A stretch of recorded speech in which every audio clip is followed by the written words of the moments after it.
In recent years, China has gone from this to that. But how did a country that was largely rural not long ago become, if not the first, then the second largest world power? It's through architecture, and I'm going to show you 6 amazing projects that will really impress you and perfectly demonstrate how China is moving towards the future. Number 1. The Thousand Trees Building. When was the last time you walked the streets of a city and noticed buildings with distinct identities that caught your eye? We are increasingly surrounded by constructions without personality, always the same thing, straight lines, planes, and mainly without emotion. It was with this in mind that British designer Thomas Heatherwick designed the Thousand Trees, a shopping center in Shanghai's industrial sector, a 9-story building that resembles a mountain covered with vegetation. The idea behind the project was to transform an old abandoned industrial space into something with its own identity, open to the city, arousing emotions in people. For Thomas, emotions lie in the ability of buildings to mean something to us, to animate our spirit, and to connect us.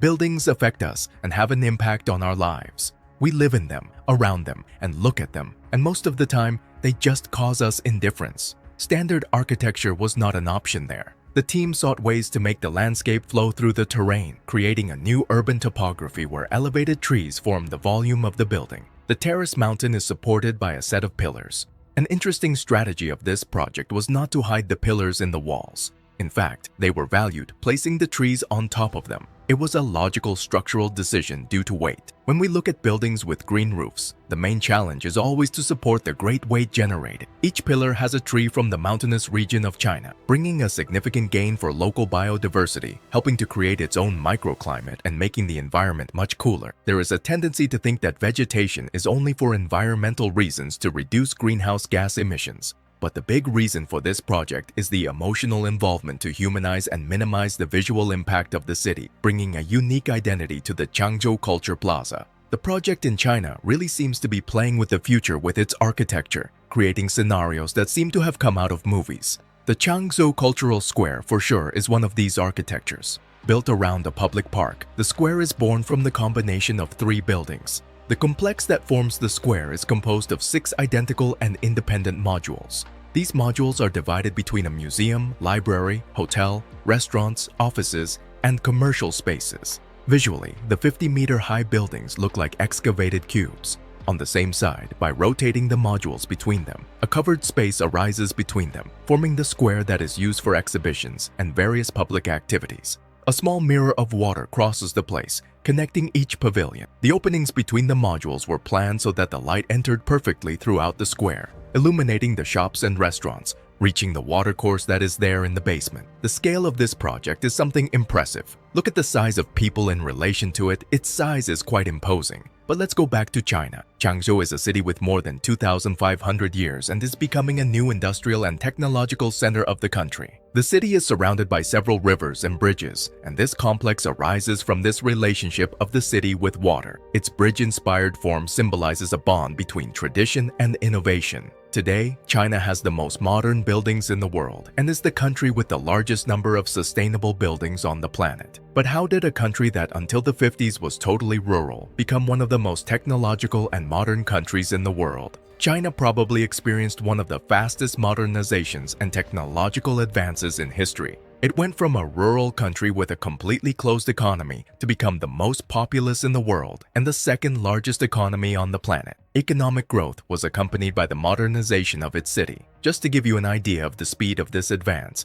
the first high-speed train in China began operating in 2008 between Beijing and Changzhou. In 2019, the country already had more than 35,000 kilometers of high-speed train lines. This railway network is larger than all other countries combined. Look at the size of the change. In 1979, Shenzhen was just a small rural town with 50,000 inhabitants. A year later, the government transformed the city into a special economic zone of the country, where Chinese capitalism would be tested with economic legislation aimed at attracting foreign investment. Shenzhen had decades of uninterrupted growth, becoming a hub of factories of all types of products, from sofas to electronics. The population exceeded the mark of 12 million people in 2020. China is known mainly for its industrial strength, but it is also the country that invests the most in civil construction and also the country that builds the most cultural infrastructure, such as museums, libraries, and parks, opening space for architects from all over the world and becoming a hub of innovative architectures.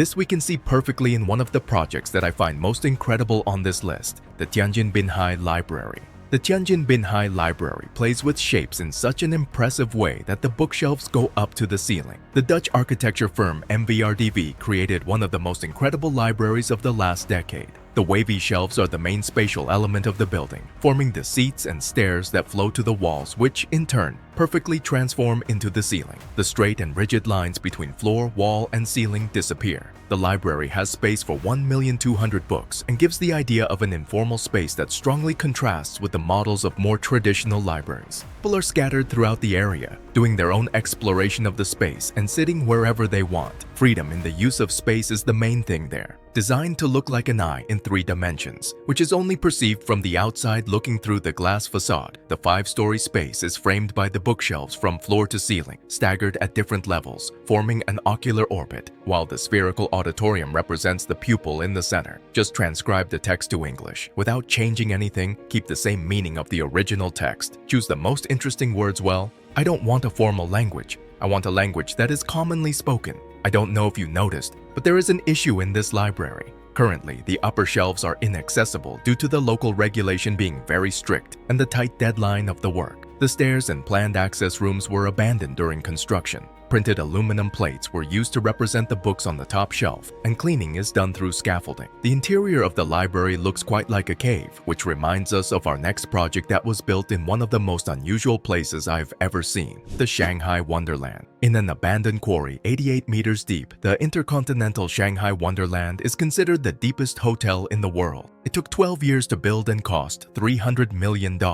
Signed by the British office Atkins, this hotel has 18 floors, 16 of which descend down the side of the quarry, and 2 of them are completely submerged, creating rooms and restaurants underwater. There are 333 rooms in total, and its shape was designed to minimize the environmental impact on the site as much as possible. The biggest challenge faced at the beginning of the project, for sure, was the stabilization of the quarry cliffs. After the foundations were completed, steel structures were installed inside the quarry to stabilize the rock wall. The concept and design embrace the theme of the quarry. In the center of the hotel, the glass of the panoramic elevators creates an aspect of water descending down the waterfall. Internally, the hotel has an excellent temperature due to its position. The grass roof and the thermal properties of the rock wall and the lake in front help balance the temperature, creating a unique microclimate that provides cooling in the summer and heating in the winter. This project brings a new perspective, showing the incredible potential in the use of totally abandoned areas.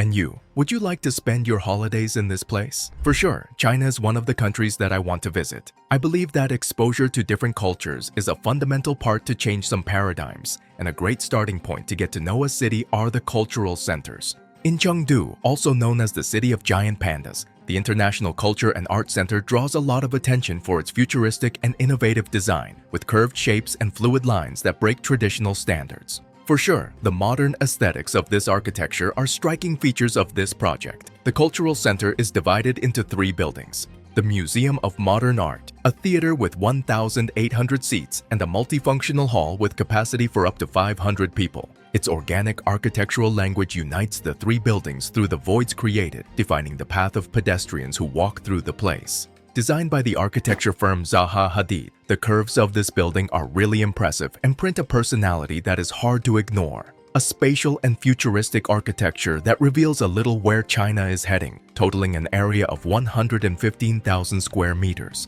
The shape of the 3 buildings is defined by the spaces created and given to each other. The theater becomes active as the Museum of Art concludes its operations during the day, while the variety of events in the smaller theater ensures that the cultural center is alive at all times. All of Zaha Hadid's projects print this undulating movement that is hard to understand how such a building is built. The next project does not stray far from this view. It is also a unique one on this list, designed by a Chinese architect. From Chengdu, we go straight to the cradle of the tea tradition in China and the starting point of the ancient Silk Route. The city of Huzhou is home to one of the most impressive hotels in the world on the shores of Lake Taihu, the Sheraton Moon, which draws a lot of attention for its unconventional shape. The hotel, with 27 floors, has a total of 282 rooms in its 2 towers. Additional facilities were built separately, offering a variety of restaurants, banquet hall, and a wedding center. The peculiar shape represented a great challenge for the project. The central core of reinforced concrete with high floor capacity guarantees the structure of the hotel. In addition to an external structure in light steel that guarantees excellent resistance to earthquakes,